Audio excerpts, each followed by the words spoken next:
Okay, so this piece right here is the publication design, and this is forced, Sam. This is really forced because at most here, I think you have enough information for a two-sided flyer, and I think that the problem is that there's just not enough pages. Okay, and this is the cover. Okay, so here's your front fold, there's your fold, there's the front. Nice typographic composition there. I think that works. Thank you on the back cover. I would maybe give another reminder of where you were when you say thank you, whatever production that is, or the name of it, or the logo, or whatever you want to do. But just thank you for coming to blah blah blah or whatever. You know what I'm saying? And you could even match that type right there, and I think it would make it look a little bit better. Make sure that's in alignment right there. Okay, and then give the same little little typographic composition down there over here, so these pages kind of mirror each other. I think that would be cool.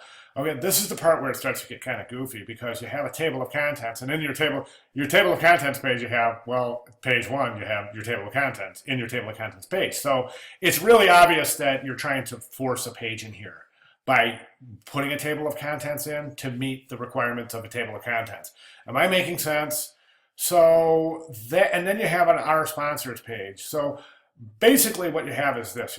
This would be the front cover. This would be the inside of the front cover. So that would be the first spread. Then you have this page here, which means if this is a program, there would have to be another side of the page. Otherwise, you would have blank pages. Okay, did you see what I'm saying? Now how this would fold together and it would be saddle stitched. So suggestions here is what I said for the cover.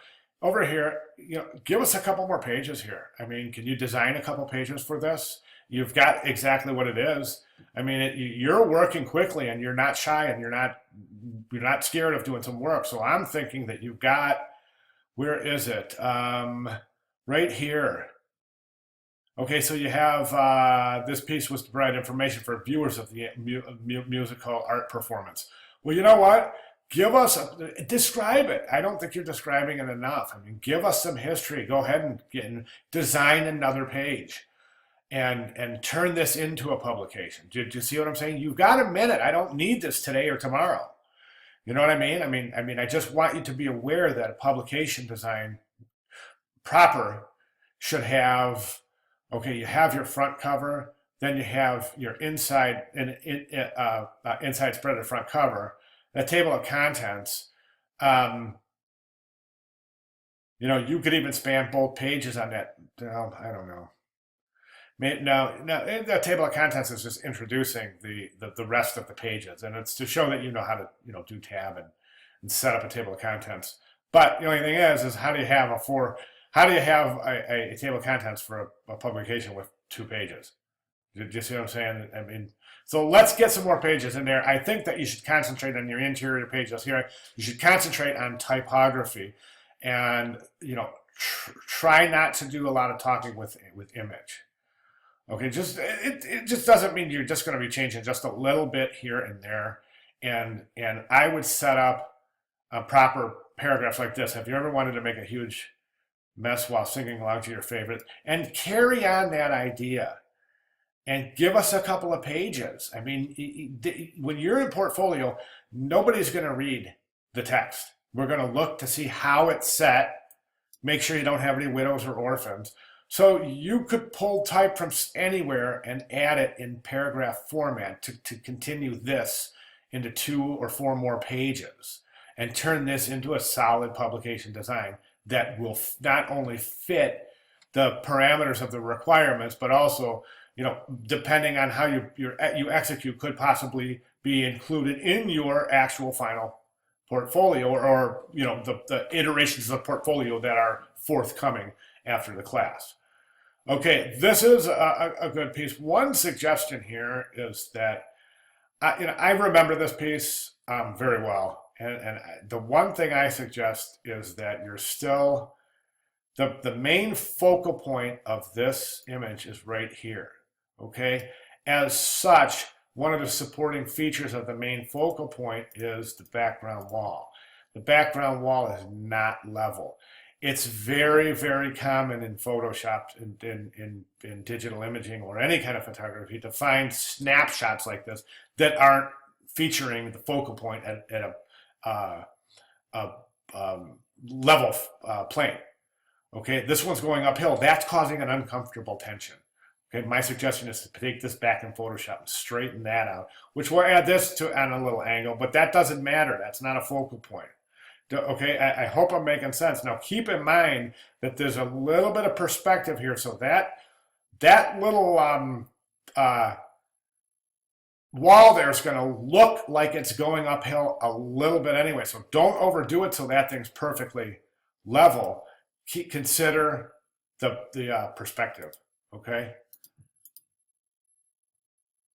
This piece is gorgeous, absolutely gorgeous. I think this is a very, very strong piece. We've got a problem here. That's a typographic widow. Any time you have a word sitting on the bottom of a paragraph alone, that's a widow. You don't want to do that. Typeset is really good here. My suggestion is to watch your baselines. In other words, what you want all of these baselines to align. Okay, so if that would be your baseline alignment, you want everything to align right there, which means that that would align there, that would align there, this would align there, and obviously this one can't because of the image. But that type, you would finesse that type, and all of this types would land on the same baseline. This piece is good. It's a little monochrome, meaning that there's not a whole lot of contrast between the color of raspberry and the color of Storm. I know they're not the same color, but I'm saying that if you were to print these out in black and white, you wouldn't see a whole vast difference between these two, meaning that they're tonally very, very similar, and the colors are also they're not monochromatic, but they're pushing that, which results in a label that doesn't have, maybe could increase your visibility a little bit by creating contrasts instead of likenesses. So think about that a little bit. Think about increasing visibility and using contrasts here. Okay, I think this is a wonderful piece, though. I really do. And then we get the actual body, copy. I think this is the wrong color for raspberry ginger ale. I really do. I think that it should have a tint of color in it. I just think that it would make more sense. And plus, once you did, it would look a lot better in the thing. What I want you to do again in this piece is I'd like you to photograph a couple more shots with bottles, product in here. Don't be afraid to do things like this in Photoshop. Take this image into Photoshop and go ahead and fix those imperfections right there. And that's the wonderful thing about Photoshop, is that we can fix our bad folds in places where we kind of missed the fold a little bit right there. That can, see what I'm saying? All right, so excellent work there. And I think that you have enough to think about. I'm sorry I'm taking so long. Geez, I'm a windbag. I think that we should,